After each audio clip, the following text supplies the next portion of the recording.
हाँ। चले। Good morning student.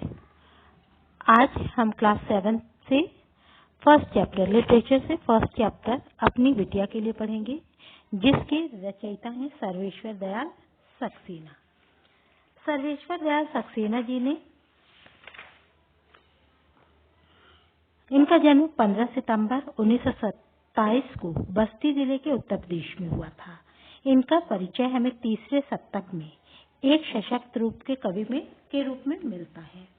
उनकी अपनी और भी कृतियां हैं, लेकिन उन्होंने बालपन में बहुत सारी रचनाएं लिखी हैं, जिसमें लोरियां जैसी रचनाएं या बच्चों के लिए कविता इस तरह लिखा है। उसके अलावा इन्होंने काठ की घटिया तथा बांस का पुल और गर्म हवाएं तथा एक सनी नाव आदि कविता लिखी।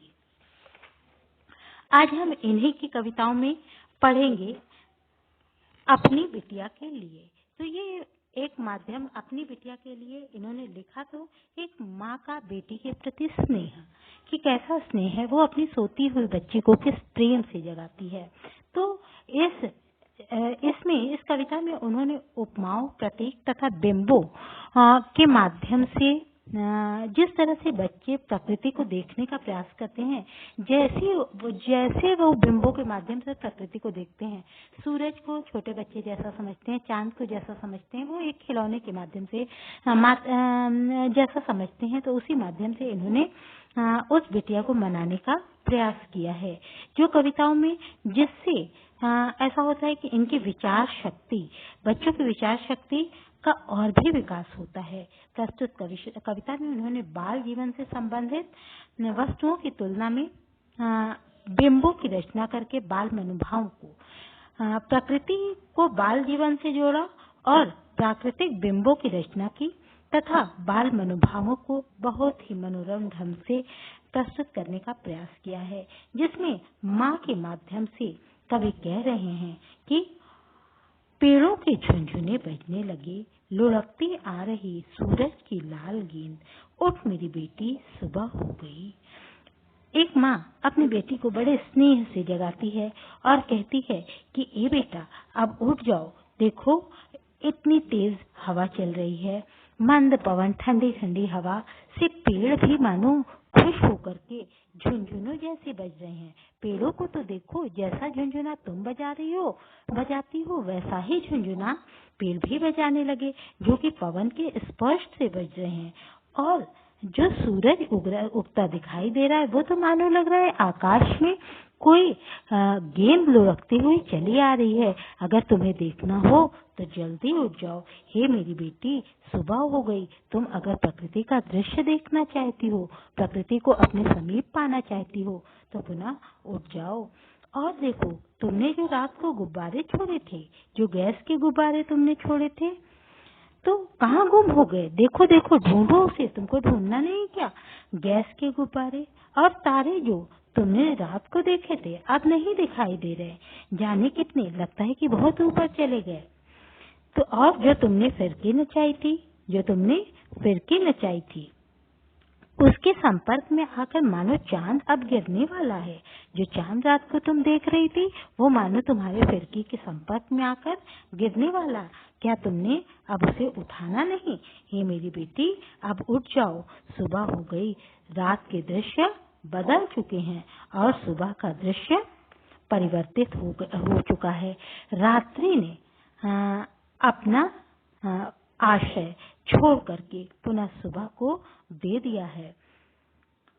तो देखो, ऐसा प्रतीत होता है चांद की आभा हल्की सी, जो चांद रात को चमकता हुआ था, आज तो मात्र उसकी आभा दिखाई दे रही है। ऐसा प्रतीत हो रहा है कि मानो आकाश में वो टंगा हुआ हो और जब ना गिर जाए। अगर तुम उसे ऐसा देखना चाहती हो तो उठ जाओ, हे मेरी बिटिया सुबह हो गई, तुम उठ जाओ।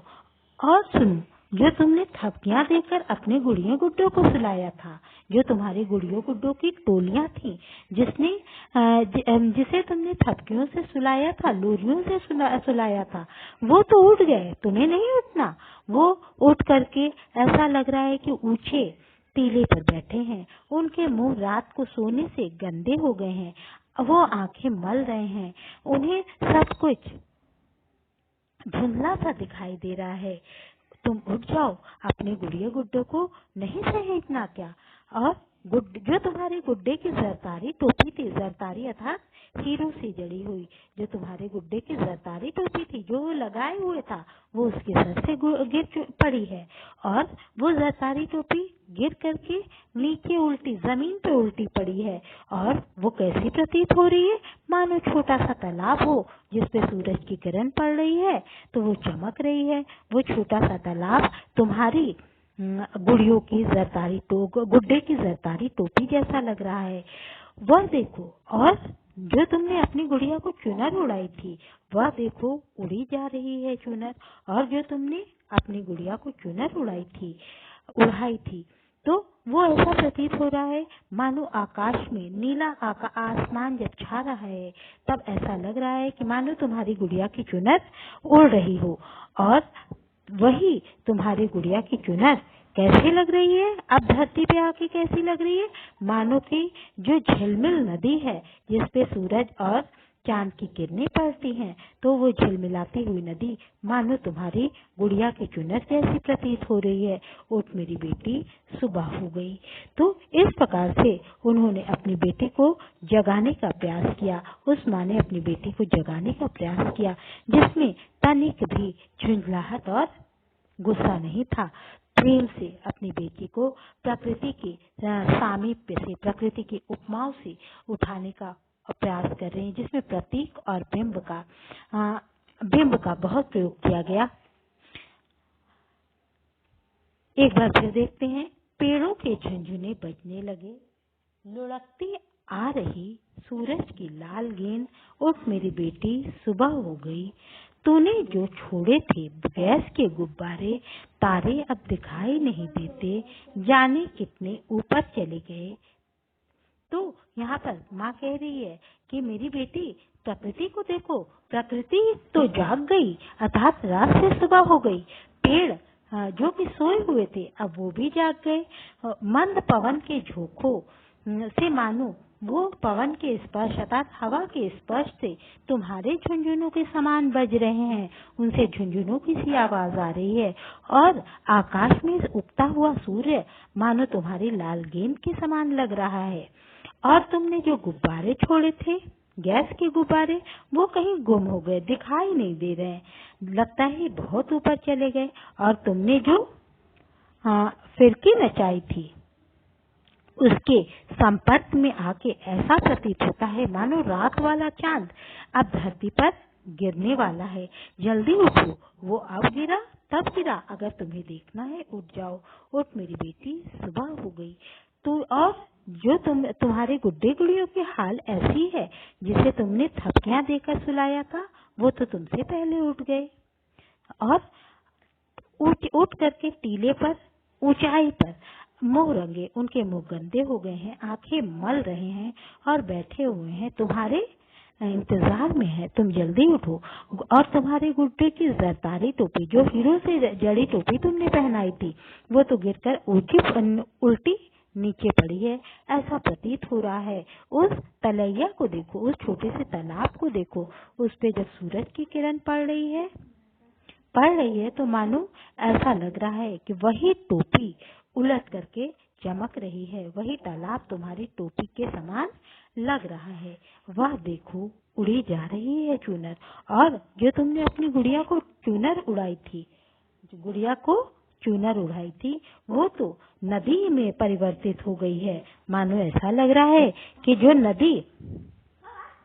जो नदी सूरज की किरणों से झिलमिला रही है, वो नदी ना हो, तुम्हारी गुड़िया की चुनर है।